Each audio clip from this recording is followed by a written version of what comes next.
Welcome back. As you can see, we are developing a Python MySQL project for inventory management system, and this is part number 3. In this particular video, we are going to create function for sale and purchase items. And इसके previous 2 videos में हमने already database creation means database design and table design और साथ ही साथ project roadmap, project requirement को देख लिया था. एंड उसके बाद में हमने मेन्यू डिजाइन किया था, जहां पर हमने हमारे प्रोजेक्ट में होने वाले सारे ऑपरेशंस को प्रॉपरली डिफरेंट कैटेगरीज में लिस्ट किया था. और साथ ही हमने वेरियस फंक्शन का इम्प्लीमेंटेशन और एग्जीक्यूशन भी कर लिया है. फंक्शनैलिटीज में हमने आइटम से रिलेटेड सारे ऑपरेशंस को कंप्लीट कर दिया है, like add, edit, fix rate, search items, delete items.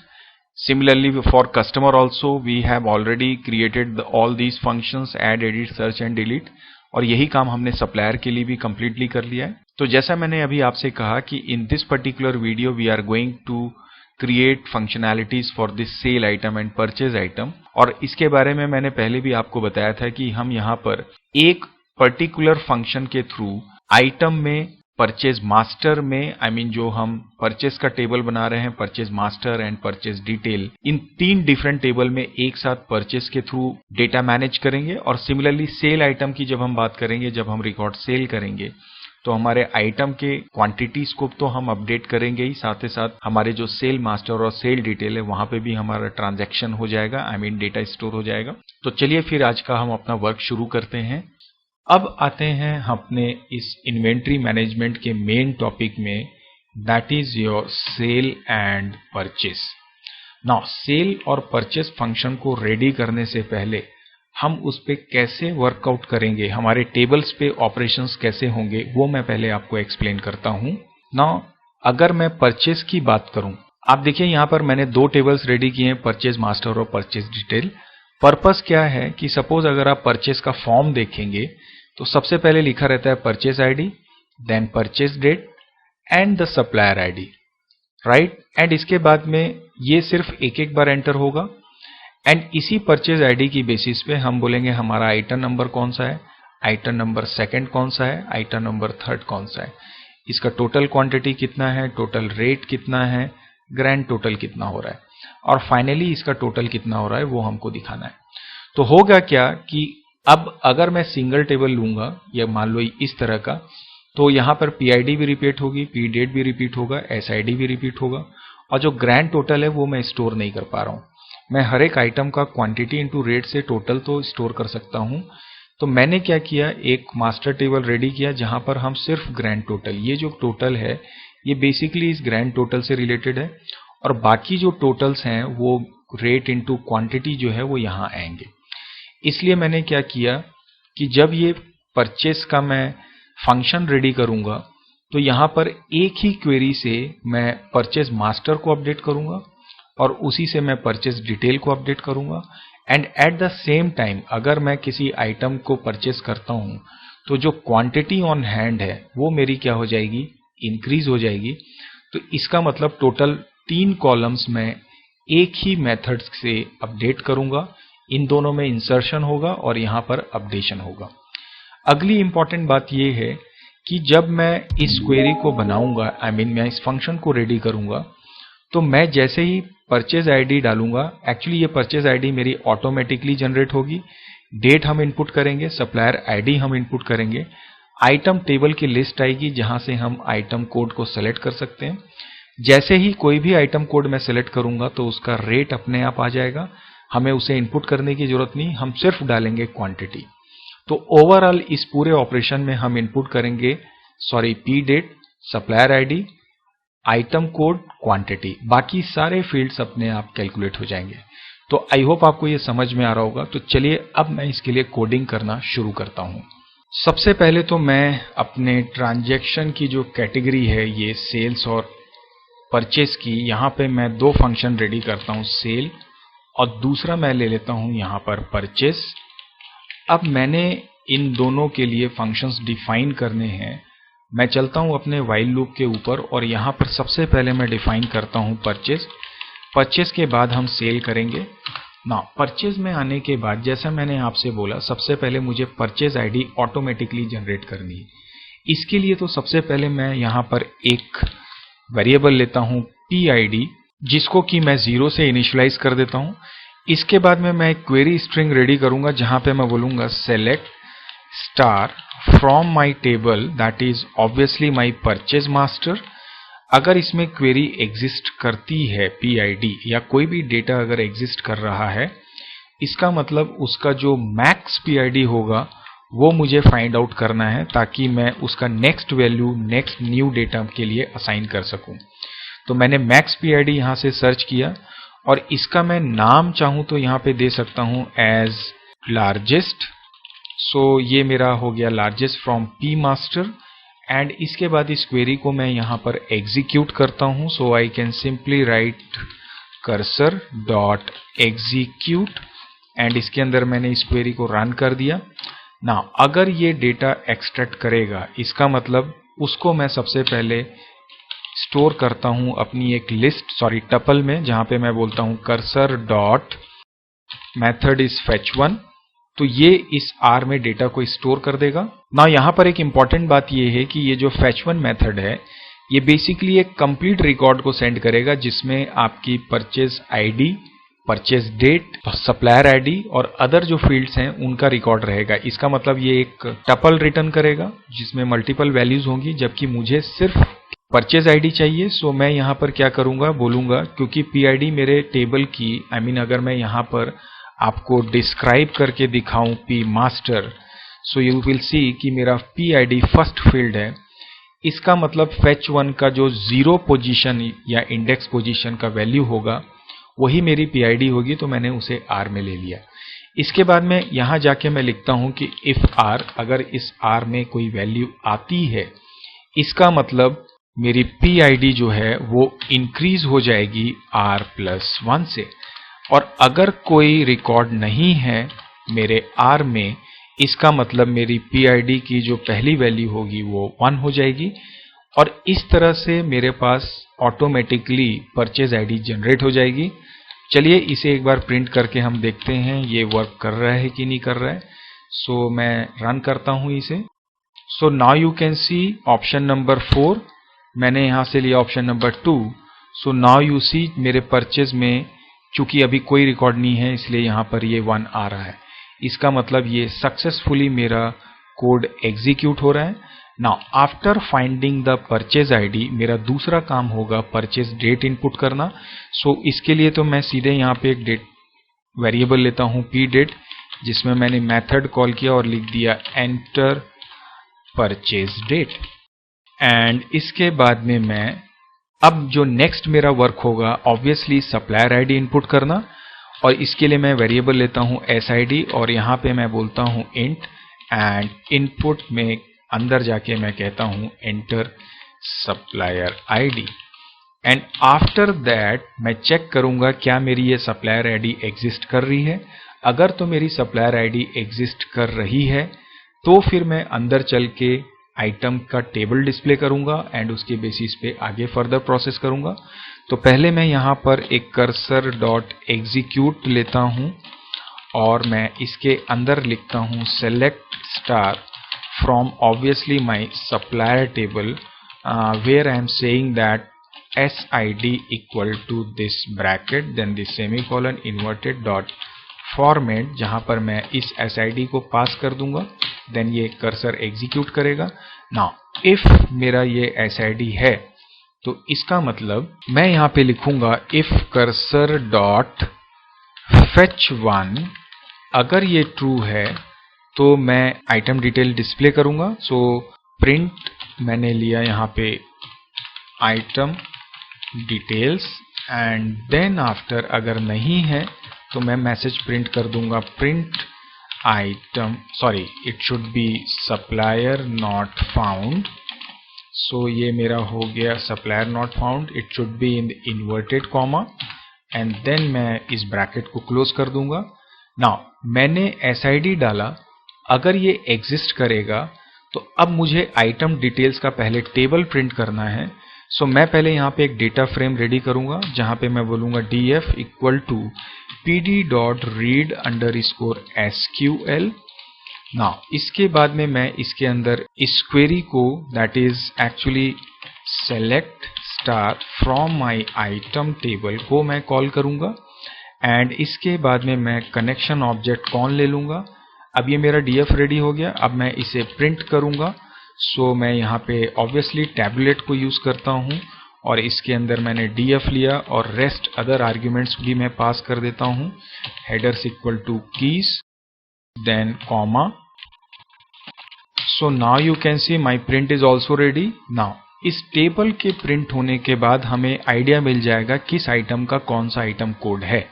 तो अब मैं यहाँ पे लूंगा आइटम नंबर और मैं यहाँ पे बोलूंगा कि इंट एंटर आइटम कोड। सो मैं इसके लिए इनपुट मेथड ले लेता हूँ एंड देन इसके बाद मैं फिर से सर्च करूंगा क्या आइटम नंबर तो मैंने लिया वो सही लिया कि नहीं लिया।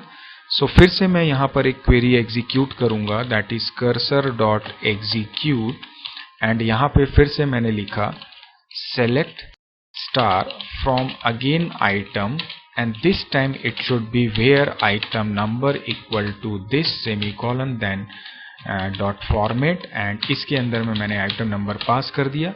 अगर ये एग्जिस्ट करता है तो इस आइटम नंबर को मैं एक टपल में इस पूरे आइटम की डिटेल को स्टोर करूंगा जो इस आइटम नंबर से मैच करेगा। So I am taking this to cursor dot fetch 1। ये मैं इसलिए ले रहा हूं क्योंकि मैं इस R1 की बेसिस बिकॉज मुझे रेट अपने आप चाहिए इस आइटम नंबर से रिलेटेड, तो वो मैं इस R1 की इंडेक्स वैल्यू से फाइंड आउट करूंगा। नाउ अब मैं चेक करता हूं if my R1 is existing और नॉट एंड इसके बाद में मैं सबसे पहले अब जैसे R1 मैंने डाल दिया तब मैं बोलूंगा क्वांटिटी आप इनपुट करिए। अगर ये एग्जिस्ट करता है तो मैं यहाँ पे लिखता हूँ इंट एंड इसके बाद मैंने बोला इनपुट और इसके बाद मैंने बोला enter quantity. Now quantity input करने के बाद जो भी आइटम नंबर मैंने यहाँ इनपुट किया है उसका कॉरेस्पॉन्डिंग रेट अपने आप जनरेट होगा। तो इसके लिए मैं जो सेलेक्ट स्टार फ्रॉम आइटम को मैंने R1 में डाटा डाला हुआ है, अब आप पहले तो इस आइटम टेबल का इंडेक्स पोजीशन चेक करिए। अगर मैं यहाँ पे लिखता हूँ select star from item, no it is not empty set it is change, तो मैं डिस्क्राइब करता हूँ इस आइटम को। So now you see this is 0 1 2 and 3। My purchase rate is what 0 1 2। तो परचेज रेट जो है मेरा 2 है और अभी मैं परचेज कर रहा हूँ, इसलिए मैं यहाँ पर बोलूंगा रेट जो होगा दैट विल बी R1 का सेकेंड वाला फील्ड। अब मेरे पास रेट आ गई। अब मैं बोलूंगा टोटल जो होगा it should B quantity into rate and इसके बाद में यहाँ पर एक मजे की बात ये है जैसा मैंने आपसे बोला कि यहाँ पर ये मेरा ग्रैंड टोटल होगा। अगर हम 10 आइटम डालते हैं उन सभी का टोटल का जो फाइनल टोटल होगा वो मेरा इस टोटल में आना चाहिए। इसका मतलब इसके लिए मैं एक ग्रैंड नाम का वेरिएबल भी लूंगा अपने फंक्शन में। तो इसका मतलब यहाँ पे मैंने बोला आप ले लो एक फंक्शन ग्रैंड और जहाँ पे आप बोल दो ग्रैंड की प्रीवियस वैल्यू के साथ इस टोटल को ऐड कर दो। ना इन वेरिएबल्स को भी मैं जाए टोटल और ग्रैंड को भी ऊपर डिक्लेयर कर देता हूँ to avoid any kind of error and ये मैंने ग्रैंड ले लिया, इसे भी मैं 0 कर देता हूँ। ना आफ्टर दिस ये मेरा सिर्फ एक आइटम के लिए इनपुट हुआ है। अब मैं चाहता हूं कि मेरे इसी एक परचेज में मल्टीपल आइटम्स को मैं परचेज करूं। इसका मतलब ये जो कोड यहां से है एंटर आइटम नंबर से लेकर यहां तक का ये फिर से पूरा रन होना चाहिए। तो इसका मतलब मुझे यहां लूप लेना पड़ेगा, बट उससे पहले मैं एक काम और कर देता हूं ताकि बाद में कोई एरर मत आए। वो होगा एल्स पार्ट जहां पे मैं बोलूंगा आइटम नॉट फाउंड। सो मैंने यहाँ पे लिख दिया प्रिंट, यहाँ पे मैं कर देता हूं आइटम नॉट फाउंड। ये इस इफ से रिलेटेड है, जब आप आइटम नंबर डालेंगे ये एग्जिस्ट करेगा तभी ये रन हो रहा, नहीं होगा तो आइटम नॉट फाउंड। तो अब मैं बोल रहा था कि अगर ये कोड फिर से मुझे चाहिए एंटर इनपुट नंबर तो मुझे इसे व्हाइल लूप में डालना पड़ेगा। तो चलिए अब मैं ये व्हाइल का भी वर्क करता हूँ।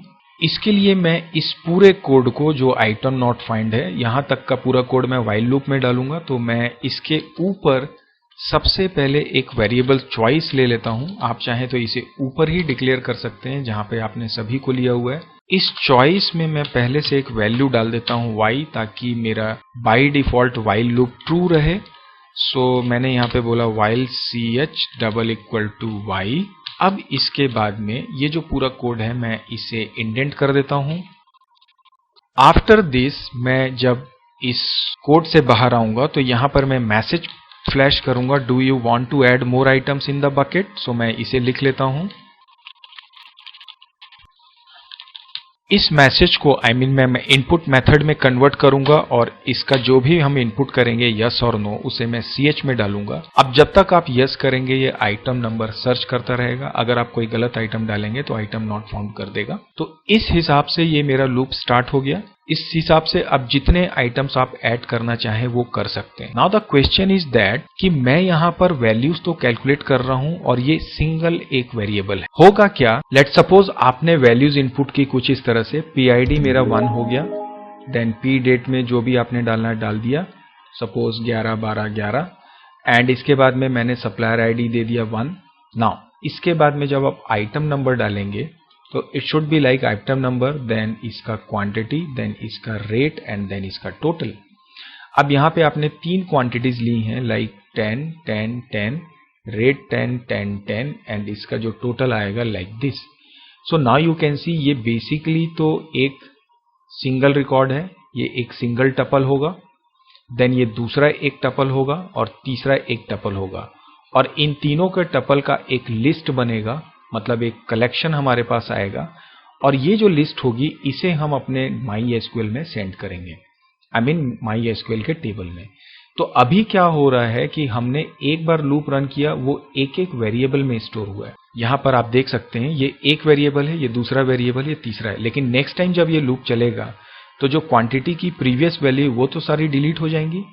इसलिए मैं चाहता हूं कि ये जितनी भी वैल्यूज हमने एक पर्टिकुलर आइटम के लिए यहाँ पे ली हैं उन्हें हम एक टपल में स्टोर करें और उस टपल की हम एक लिस्ट भी रेडी करेंगे। जैसा कि आप यहाँ देख रहे हैं, ये फर्स्ट वैल्यू मैंने डाली, ये 3-4 इंडिविजुअल वेरिएबल्स, इनसे मिलकर हमारा टपल 1 रेडी होगा और इस टपल को मैं इस लिस्ट में अपेंड कर दूंगा। इस हिसाब से जितने भी आइटम्स डालेंगे उसकी एक सिंगल लिस्ट रेडी होगी और उसे हम कर्सर के थ्रू या कर्सर ऑब्जेक्ट के थ्रू MySQL में अपेंड या आइटम टेबल में स्टोर कर देंगे या अपडेट कर देंगे या परचेज डिटेल में हम डाल देंगे। तो आई होप आपको ये लिस्ट और टपल की क्यों जरूरत पड़ रही है ये भी समझ में आ रहा होगा। तो चलिए अब हम अपने कोड को आगे बढ़ाते हैं। सो आफ्टर दिस मैं यहाँ पे एक टपल लूंगा और उस टपल के अंदर सबसे पहले मुझे प्रोडक्ट ID, ये मेरे परचेज डिटेल के लिए है। प्रोडक्ट ID के बाद में मैं इसका टेबल चेक कर लेता हूँ सबसे पहले। So I write here describe obviously my P detail. So you can see first PID, then item number, quantity, rate and total. So accordingly मैं यहाँ पे ले लेता हूँ PID, then quantity, then rate, then my total. So ये मेरा tuple ready हो गया। Obviously यहाँ पर आइटम नंबर भी हम लेंगे एंड देन ये जो लिस्ट है हम रेडी करेंगे उसमें हम अपेंड भी कर देंगे। तो यहाँ पे मैं लिखूंगा l.append t। तो इस ब्लैंक लिस्ट को मैं पहले यहाँ पे डिक्लेयर भी कर लेता हूँ। So what I do here, l equal to this blank. So अब मेरी ये लिस्ट में क्या होगा, जैसे जैसे आप मल्टीपल आइटम्स डालते चले जाएंगे ये लिस्ट में आते जाएगा ना। जैसे ही आप बोलेंगे अब मुझे आइटम्स और अपने परचेज बिल में ऐड नहीं करना है, तो जब आप इस लूप से एग्जिट करेंगे तब हम जाकर यहाँ पर कर्सर मेथड को कॉल करेंगे। लेकिन इस बार हम कर्सर के साथ एग्जीक्यूट नहीं करेंगे, हम इस्तेमाल करेंगे एग्जीक्यूट मैनी फंक्शन का। एग्जीक्यूट मैनी के हेल्प से आप MySQL में हमारे पाइथन से मल्टीपल डेटास को एक साथ किसी टेबल में स्टोर कर सकते हैं। तो इसका मतलब ये कि cursor.execute_many फंक्शन का मैं यूज करूंगा। नाउ अब मैंने जैसे आपको बताया कि हम यहाँ पर अपने परचेज फंक्शन में परचेज मास्टर अपडेट करेंगे, फिर परचेज डिटेल जिसमें मल्टीपल आइटम्स का डेटा जाएगा और एट द सेम टाइम हमारा आइटम टेबल भी अपडेट होगा। इसका मतलब हम 3 डिफरेंट क्वेरीज को एग्जीक्यूट करेंगे। एक होगा cursor.execute_many, एक होगा cursor.execute और एक और होगा cursor.execute जहाँ पे अपडेट क्वेरी। तो इसका मतलब अब 3 कर्सर का हमें एग्जीक्यूशन करना होगा या 3 क्वेरी हमें एग्जीक्यूट करनी होगी एक साथ। तो इन तीनों टेबल के लिए अलग अलग हम क्वेरी लिखना शुरू करते हैं। तो यहां पर सबसे पहले मैं लेता हूं Q1, और जैसा मैंने आपको बोला कि इसके प्रोग्राम में हमने PID जनरेट की है, और जो परचेज मास्टर है वहां पर PID आ जाएगा। उसके बाद मेरा सप्लायर आईडी कौन सा है, और जो हमने परचेज डेट डाली है, और साथ ही जो ग्रैंड टोटल हमने यहाँ पे फाइंड आउट किया है, ये चारों हमें डालना है। तो मैं इस क्वेरी में जाके सबसे पहले लिखता हूं, सो नाउ यू कैन सी मैंने यहाँ पे PID, PDate, SID और ग्रैंड टोटल के लिए जो वेरिएबल लिया है उसे यहाँ पे कॉल कर लिया है। तो ये मेरी क्वेरी 1 हो गई। नाउ चूंकि मेरा P मास्टर प्राइमरी टेबल है और P डिटेल सेकेंडरी है, तो पहले मैं इसमें डेटा सेंड करूंगा। इसलिए अब मैं यहाँ पर, चूंकि ये सिंगल रिकॉर्ड होगा, इसलिए मैं लिखूंगा cursor.execute, एंड यहाँ पर मैं कॉल करूंगा Q1 को, एंड इसके बाद में मैं दूसरी क्वेरी लूंगा। एक्चुअली मैंने ये एल्स पार्ट थोड़ा सा गड़बड़ कर दिया, इसे मैं करेक्ट कर लेता हूं। Here I should write cursor.execute Q1।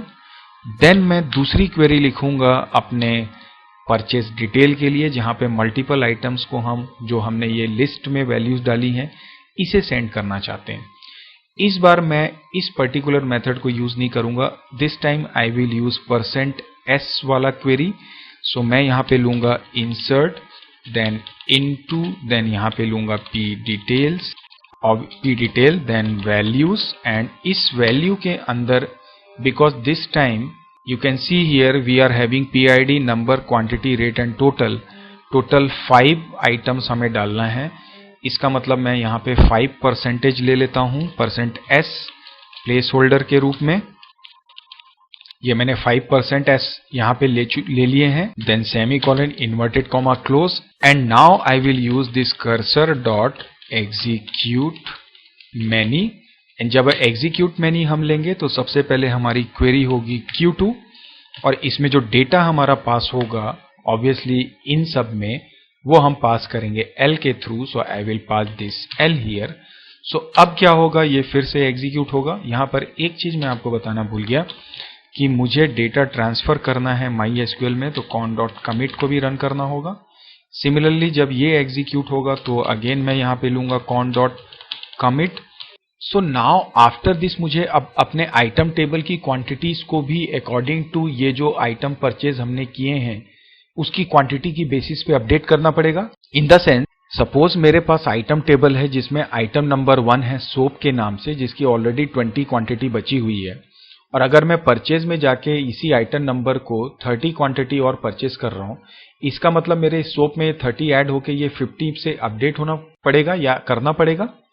तो इसका मतलब अभी मैंने परचेज मास्टर अपडेट कर लिया और परचेज डिटेल भी अपडेट कर लिया। अब मैं आइटम में इस परचेज डिटेल में जो क्वांटिटी आई उसको इसके क्वांटिटी ऑन हैंड, मतलब आइटम के क्वांटिटी ऑन हैंड से ऐड करके अपडेट करूंगा। Now the problem is that कि जो मेरी परचेज डिटेल टेबल है, जहां पर कि मैं आइटम नंबर, क्वांटिटी, रेट वगैरह मेंशन कर रहा हूं, फर्स्ट टाइम यहाँ पे 1-2 क्वांटिटी ली मैंने 10 से।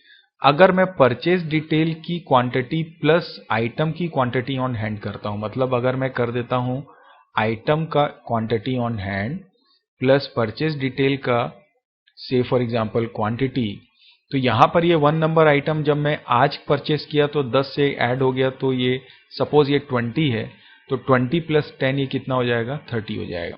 नाउ से फॉर एग्जांपल नेक्स्ट डे फिर अगर मैं इसको आइटम नंबर 1 को परचेस करता हूं 20 से, और ऑलरेडी यहाँ पे कुछ डाटा सेल हो चुका है, तो अब इस स्थिति में अगर मैं pDetail.quantity परचेस या सर्च करने की कोशिश करूंगा तो मेरे पास 2 रिकॉर्ड होंगे, 1 का 10 का भी होगा, 20 का होगा।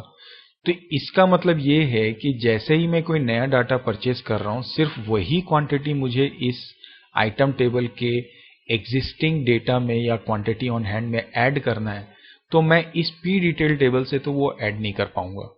इसलिए मैं क्या करूंगा कि जब मैं अपना परचेस टेबल रेडी कर रहा हूं, मैं अपने डेटाबेस में एक टेम्पररी टेबल बना लेता हूं ptemp के नाम से, और यही चीज सेल्स जब सेल करूंगा तो stemp के नाम से भी रखूंगा। तो इस ptemp में क्या करूंगा कि जैसे ही मेरा परचेज होगा, जितने भी आइटम्स हैं वो मेरे p डिटेल में तो जाएंगे ही जाएंगे, और वो डाटा तुरंत मेरे ptemp में जाएंगे, और पी टेम से मैं उसे ऐड कर दूंगा क्वांटिटी ऑन हैंड में, और जैसे ही ये ऐड हो जाएगा उसके बाद मैं इस पी टेम को फिर से क्या कर दूंगा, डिलीट कर दूंगा, ताकि नेक्स्ट टाइम फिर से अगर कोई परचेस करे तो फिर नया डेटा है और उससे रिलेटेड आइटम नंबर यहाँ पे मेरे आइटम टेबल में ऐड हो जाए। ये तो हुई पहली बात। दूसरी चीज ये कि जब मैं परचेस कर रहा हूं तो मैं एक साथ 5 आइटम परचेस कर रहा हूं, तो अगर मैं पांचों का क्वांटिटी को आइटम टेबल में एक साथ अपडेट करने की कोशिश करूंगा तो वो डायरेक्ट अपडेट क्वेरी से नहीं होगा।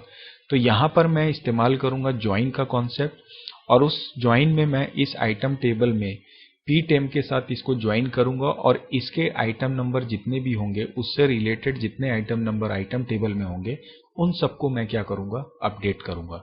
चलिए अब इसके लिए मैं अपना वर्क करना शुरू करता हूं, क्वेरी लिखना शुरू करता हूं। तो सबसे पहले तो मैं ptemp और stemp के नाम से 2 टेबल रेडी कर लेता हूं अपने डेटाबेस में। इसके लिए मैं चलता हूं अपने MySQL सर्वर पर।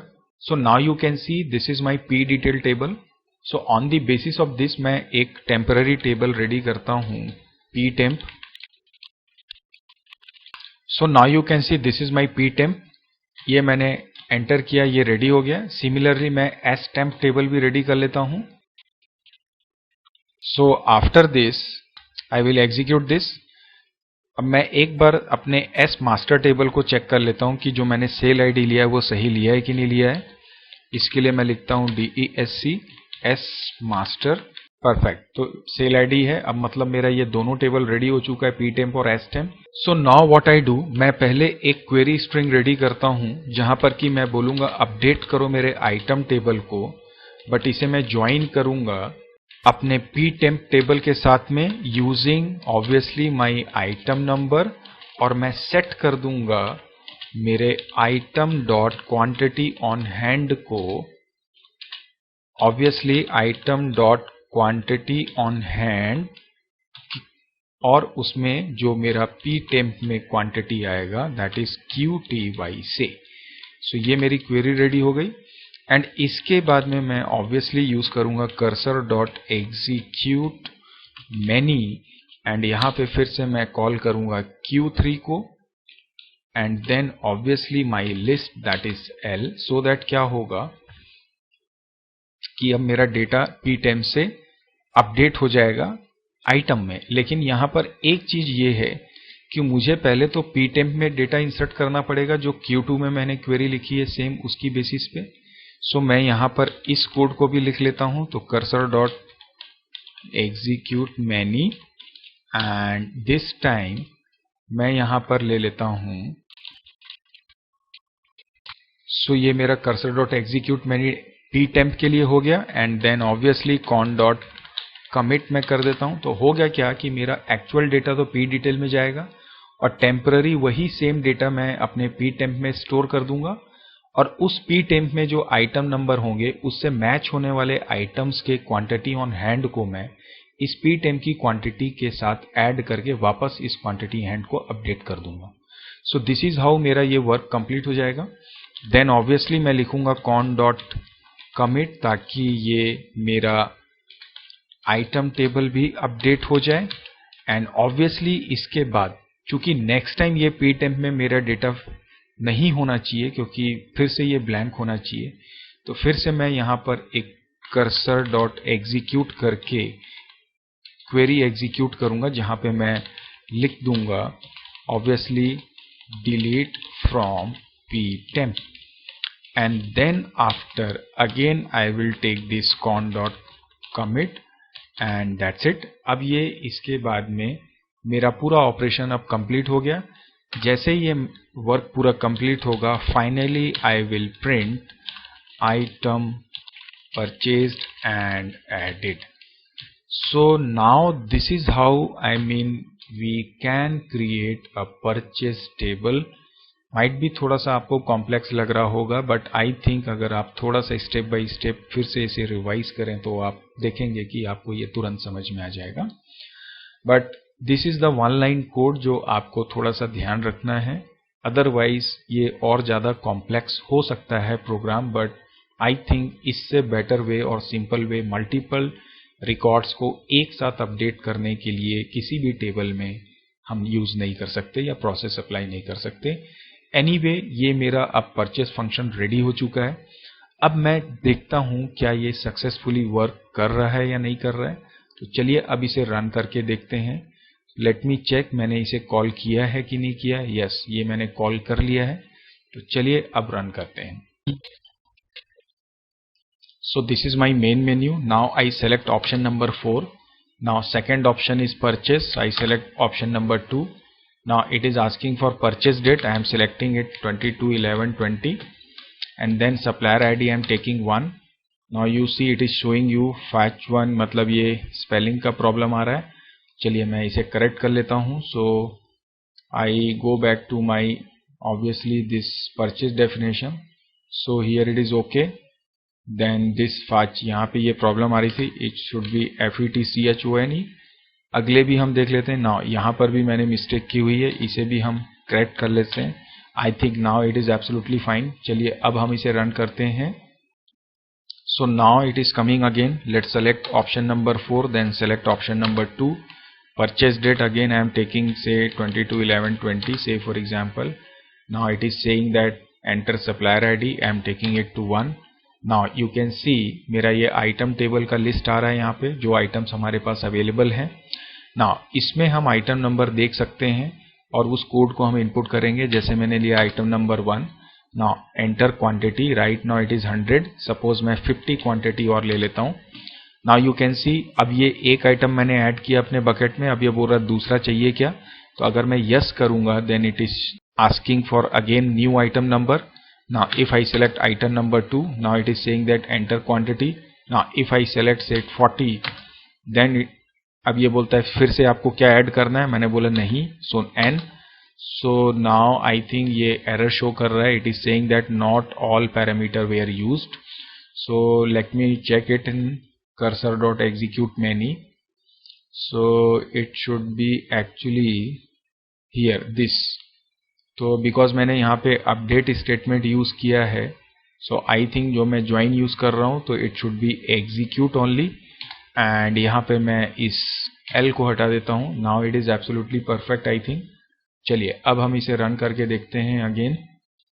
सो now if I select option number 4, then option number 2, then select 20, then supplier ID I am taking say this time 1, and now it is what item detail is coming. If I select 1, then quantity, then do you wish to add? So yes, again second number, this time I am taking it to 20. No, this time I don't want to add more. So now you can see my items are purchased and added. Now the question is that क्या मेरी ये quantities update हुई, क्या purchase master में मेरा data गया। तो चलिए मैं अपने MySQL में चलता हूँ और यहाँ पे एक एक करके देखता हूँ। Select star from P master. Now you see because मैंने कई दफ़ा आइटम्स ऐड कर लिए हैं, तो लास्ट टाइम मैंने 2400 अभी डाला, वो ऐड हो गया। If I take it to select star from say P detail, then see आपको बेटर पिक्चर मिल जाएगी। So you can see अभी मैंने 2020 आइटम डाला, ये यहाँ पे दिखा रहा है आपको रेट, देन उसका multiplication. And after that if I take it to select star from say item table, so now you see the quantity is 110 and the sugar is 20. What I do, मैं इन P detail P master table को clear कर देता हूँ और फिर से एक बार इसमें हम परचेस करके देखते हैं क्या ये सही वर्क कर रहा है कि नहीं कर रहा है। सो नाउ मैंने ये दोनों परचेस की पूरे रिकॉर्ड्स को डिलीट कर दिया है। फिलहाल आइटम को हम ऐसे ही रहने देते हैं। चलिए एक बार फिर से हम इस कोड को एग्जीक्यूट करते हैं। मैं फिर से इसे रन कर लेता हूँ। So now again I am selecting option number 4, now option number 2, now purchase date say 2020-12-12, supplier ID 1, details are coming items. I am selecting item number 1. This time I am selecting 50 quantity, and then right now you see it is 110. You want to add more items? Yes. Now this time item number 2, and this is also I am taking to 50. So अभी और क्या add करना है, नहीं करना, so I am taking this n. So now it is purchased and updated. Right now it is 110 and 240, but ये 50-50 से increment हो गया है। चलिए अब हम अपने MySQL में चलते हैं। यहाँ पर सबसे पहले मैं ले लेता हूँ select star from item. So now you can see it is saying 160 and 290, मतलब ये अपडेट हो गया। इसके बाद में आप देखिए पी डिटेल में जाके यहाँ पर भी मेरी क्वांटिटी 50-50 से अपडेट हो गई और इनका जो ग्रैंड टोटल होगा वो 6000 होगा। तो अगर मैं पी मास्टर में चलूँ सो यू कैन सी यहाँ पर ये ग्रैंड टोटल 6000 आ रहा है। सो नाउ आई होप कि आपको समझ में आ रहा होगा कि कैसे मैंने ये परचेस फंक्शन रेडी किया है, जहां पे एक परचेस बिल पे एक सप्लायर आईडी से हम मल्टीपल आइटम्स परचेस कर रहे हैं। नाउ इसी कॉन्सेप्ट की बेसिस पे हम क्या करेंगे, सेल फंक्शन रेडी करेंगे। तो सेल में सिर्फ हम एक काम करेंगे, सेम यही कोड होगा, सिर्फ हमारा जो आइटम यहाँ ऐड हो रहा है वो माइनस हो जाएगा। तो मैं जल्दी से इस कोड को कॉपी पेस्ट करके सेल में कन्वर्ट करता हूं और उसे भी कॉल कर लेता हूं।